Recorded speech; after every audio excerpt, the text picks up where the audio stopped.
Woo! Let me tell you, I'm telling y'all, it gave me the feels. Oh, who cut them onions? Hey fam, what's up? This is Robert Anton here, robertanton.com. I just finished watching The Wiz live on NBC, and I had to jump right on here and do a review. I got so many feels and so many emotions going through my body.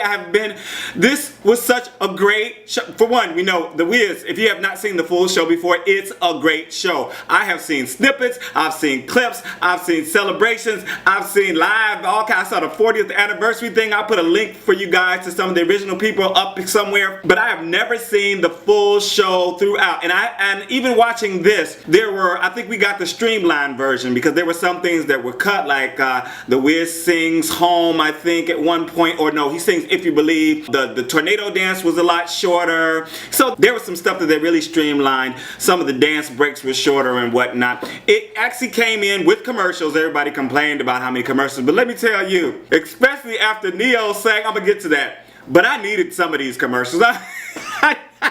I needed a second just to reflect, you know what I'm saying? Because I was a ball of mess. I tweeted, I didn't take notes, but I was tweeting, so I'm gonna go from my tweets to, you know, remind me of what stuff I was thinking about. So here we go. Stephanie Mills starting it out sounded so good. She played Auntie M. She sounds as good as she did like 30 years ago, and she looks fabulous. I mean, black don't crack, you know what I'm saying? Yes! Dorothy was so cute, and her voice was so sweet, and she had this sound. I thought it was very musical theater, but it had a lot of pop and R&B in it too. Just a nice mix of things, and she had such a wonderful projection, but her overtones were so high.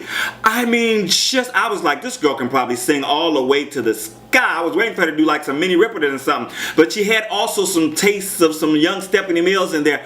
I was loving her from the beginning. Nice look. Everybody was tweeting about her short skirt. It was like one of those little Catholic school things, and it was above her knees, but it was like halfway up her thigh. And at one point when she was flying around during a hurricane, you could see her panties and stuff, and the little white came out. I was like, what the hell are they showing her tampons and stuff? And I might cut that out. That's too much information. TMI. Okay, let me keep going because I don't want this to be too long. If you caught some stuff that I missed or that I don't mention in this video, make sure that you mention it down in the comments for me. Make sure to thumb this up. Thank you guys so much. Okay, here we go. And they left Toto back in Kansas when they went. When she landed and all that, Toto was nowhere to be seen, and Black Twitter was on fire. They're like, where's Toto? Where's Toto? Somebody said, would somebody please make a sign with dog missing for Toto?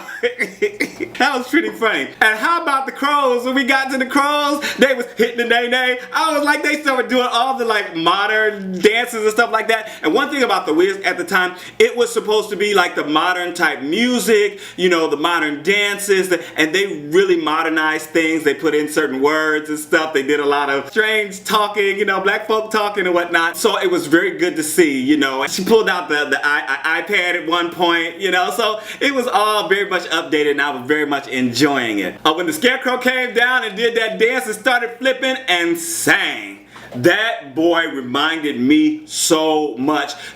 I could hear Michael Jackson in his voice. He sounded great. He sounded good. He sounded like I guess he sounds, but I could hear MJ. It was like he was channeling his voice at times. Elijah Kelley slayed. That's what I wrote. Boy, I said, same boy. And he did acrobatics, and he just had the Scarecrow thing down pat. Loved the costumes. All the costumes were fabulous. The lighting was gorgeous. The staging was magnificent. The choreography was off the chain. This was like 10s across the board for everything. The casting was wonderful. We'll get to more of that later on. I'm trying to rush through this as quick as I can. The lion, oh my god. If I can get that costume, I want to be the lion next year for Halloween because he was magnificent. David Alan Grier stole the show. Everything he did, every move he made, the way he just, oh, that man, and he sang to it. I didn't know he could sing like that. But he had me laughing every move. He was just all his asides, his looks, his move.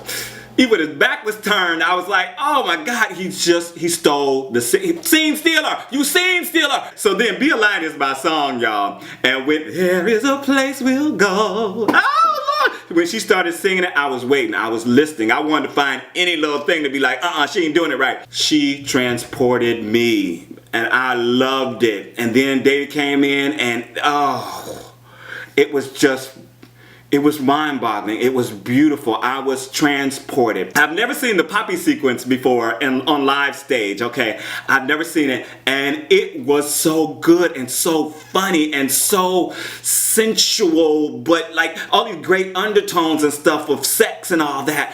But it was just amazing. I had so many emotions while it was going on.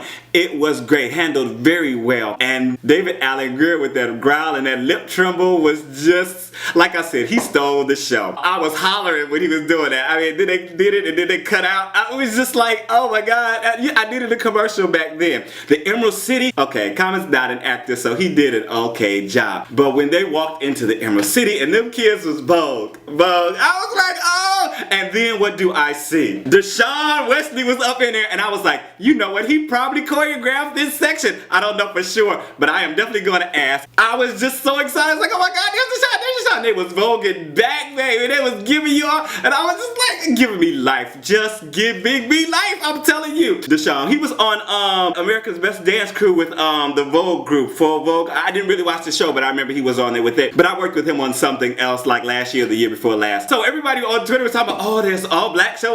Well, we had one white person, at least one white person was in the cast. It was a dancer. We saw him. So y'all got y'all token white person, so shut up. And then NeYo sang. We got to meet the Wiz, and Queen Latifah I thought was okay. Andre DeShields, I can't get him out of my mind. She sang the song okay. Alright. She did an okay job with the acting in that part of in that scene, and I got more to say about that later. But NeYo sang, oh my God, he sang the song, and I can't even remember the name at the moment. Oh, I can't even remember the name of the song. God forgive me, y'all, because I got so much going on. I got so much going on here and here, but I was in tears. I was literally bawling, trying to hold back from crying, and finally I just said forget it, and we got a commercial break, and I needed it because I was wiped out emotionally. NeYo, we know he's amazing. I didn't mention him earlier because I had to wait for this. He was phenomenal, just phenomenal. Loved Mary J. Blige singing No Bad News, I really did, but the acting left a lot to be desired. Whatever, she's not an actor, but she did a great job. Just she looked not like a witch, she looked like a queen. I mean, just seriously, and the way she carried herself in the purple and the headdress, ooh, whoever did them costumes and makeup and the hair was just kudos to you, because it was just, I'm like over here, I'm like bouncing off the walls. Okay, so people kept mentioning, and I saw several points where they hit the nene, they hit the queen, they hit the whip, all throughout the play, all kinds of modern dances on point. Then they killed the Wicked Witch, and then they came back, right? And Common said, persona non grata. He said persona non gracious, right? Persona non grata. They were persona non gracious. And there were so many little points of like, what do you call it? Malapropisms in the show, and they were sprinkled all throughout. It was very funny. Every single time it happened, I was loving it. I didn't write them all down, but you know, I was trying to watch the show and I would come back and tweet on commercials, but it was off the chain. Now, when they came back after they killed the Wicked Witch, Queen Latifah was back to, you know, she was just a regular person. This scene was major, beautiful, touching, down to earth. This was Queen Latifah at her best. This is where I see her, when her acting was just on point. And I felt like maybe she didn't get the big put on of being the Wiz, because she's this person. I think she didn't really connect that to being she's putting on, you know, and so that didn't come off to me as very authentic. This scene where she was talking about, you know, the history of how she got there, and it was just beautiful, and she nailed it. Everybody nailed the scene, but she was powerful in that scene. I'm almost to the end of my notes anyway. Oh yeah, then all kind of other stuff happened. So right, we got the flyaway of the balloon. Dorothy found out that home wasn't where she thought it was. So then we came in with Glinda the Good Witch comes in. First, Adeperle comes back and tells her blah, blah, blah, blah, blah. Then Glinda comes in, she sings the song. She did a good job. I thought it was a little strained, and she looked like she fell into Dorothy's arms afterwards, baby, like, oh, I made it. You know what I'm saying? But that was all good and fine. So everything was so touching at the end. A lot was going on. We were heading up to where she was gonna sing Home. Dorothy Shanice Williams blew me away with Home. I mean, just like no one else I've heard before. I'm not saying it's better. I'm not saying it's worse. I'm saying that she sang this song from such a true emotional, woo, baby. it came from such a true emotional place that I was just, like I said, just blown away. I was, it wasn't, forgive me, I'm sorry, but it wasn't about the singing, it wasn't about the acting, it wasn't about her look, it was about everything just melding in. She felt everything she was singing. It was beautiful. She sang the hell out of it.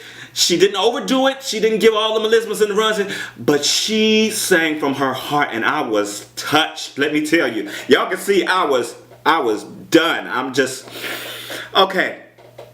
And she went home really quickly. Somebody said she clicked her heels twice instead of 3 times. She got home, bam, the dog Toto was found, jumped into her arms, Anian was there, and bam, scene. It was done. I have never watched a television performance of any show that has taken me on such a roller coaster ride of emotions. Thank you, thank you, thank you, NBC. Thank you, NBC.